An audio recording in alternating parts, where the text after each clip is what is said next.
Kalau kata Rivaldi, siapa yang bikin dia babak belur? Waktu di penyidikan di Polres tak? Di Polresta. Iya, sampai telinganya di staplesin semua Pak. Saya sih Bu, daripada saya suruh ngakuin, saya nggak melakukan. Sudah bunuh aja sekalian, ini di depan bapaknya juga kayak gitu. Saya mohon minta keadilan buat Rivaldi Aditya Wardana. Tolong Pak, anak saya bukan Andika, tapi Rivaldi Pak. Tolong.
Di Cirebon itu salah satu penasihat hukum bercerita tentang kekejaman yang dialami oleh kliennya.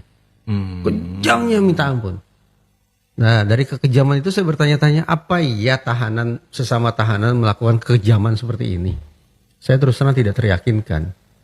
Oh, alasan mereka kekejaman Karena di Krimum Polda Jabar pernah mengatakan di awal-awal itu dilakukan oleh sesama tahanan gitu. Tapi terus terang saya tidak yakin. Kenapa? Karena alat yang digunakan untuk menyiksa tersangka yang satu ini adalah peralatan yang saya tidak bayangkan ada di dalam ruang tahanan. Alat kantor ATK coba. Alat tulis kantor ya ATK. Itu digunakan untuk menyiksa tersangka. Contohnya? Contoh staples. Oh, staples. Okay. Staples. Masa ada staples di ruang tahanan? Staples kira-kira ada di mana? Ya di kantor kan. Nah, berarti kira-kira tersangka ini diperiksa sekaligus disiksa di mana? Ya di kantor. Kantor mana? Ya kantor penegakan hukum. Oh, artinya bukan di tahanan. Bukan di ruang tahanan. Ngapain juga tahanan bawa staples ke dalam? Ya. Saya tidak bayangkan para napi di selnya punya staples. Punya staples. Sekalian aja bawa mesin fotokopi saya pikir gitu ya. Dan bisnis kalian. Iya. Sampai segitunya Kang, penyiksaan itu dilakukan dengan menggunakan alat seperti staples itu. Iya. Wow. Nah, Haris Papua sama Bubun Pak. Sama rasa saya saat ini dipukul sama orang dua itu Pak. Apa yang dipikiran kamu waktu dipukulin? Masih menikmati daripada saya dipukul Pak. Sampai saya pulang aja ditembak 3 kali. Saya suruh lari, saya nggak lari Pak. Saya di depan itu nggak lari. Sampai pulang menjut Pak. Bubuk aja sama orang. Saya ngerasa apa ya Allah, nggak ada keadilan. Kamu percaya kata kata bahwa dia disiksa dikasih minum air kencing? Iya, saya juga di situ Pak. Saya di situ tambah disiksa Pak. Minum air kencing. Saya minum 1 gelas, atas 1 gelas, semuanya 1 gelas Pak. Semuanya 1 gelas.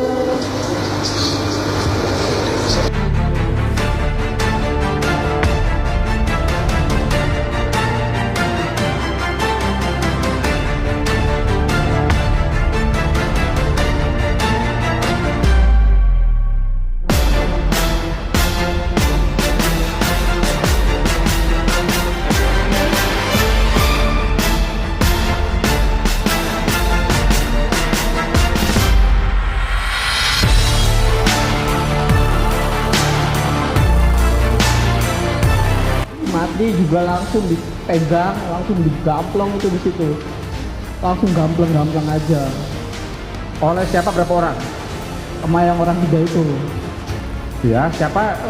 Gugur, Haris Papua, Parudiana. Pak Rudiana ikut pukul? Ikut. Oh. Saudara saksi dipukul di bagian mana saja?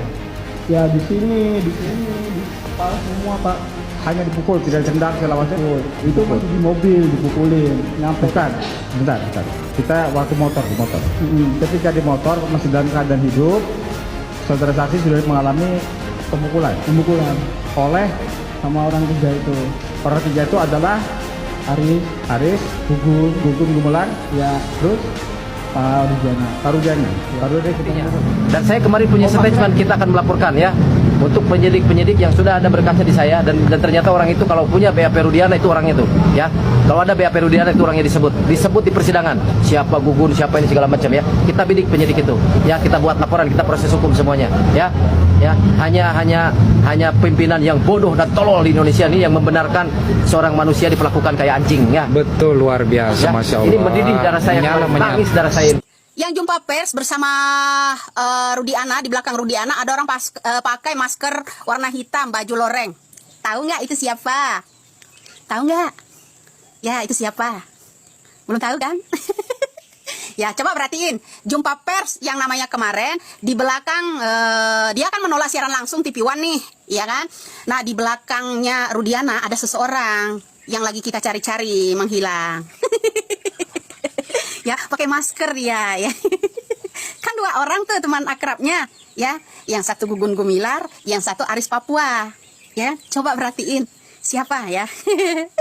Ternyata alisnya kelihatan sama kita, bro. Itu ada orang yang lagi dicari itu ya, bersama mejanya Hotman Paris, ada yang namanya kakaknya Pina, terus ada Tuan Takur. Di belakang Tuan Takur kemarin ada seseorang ternyata ya.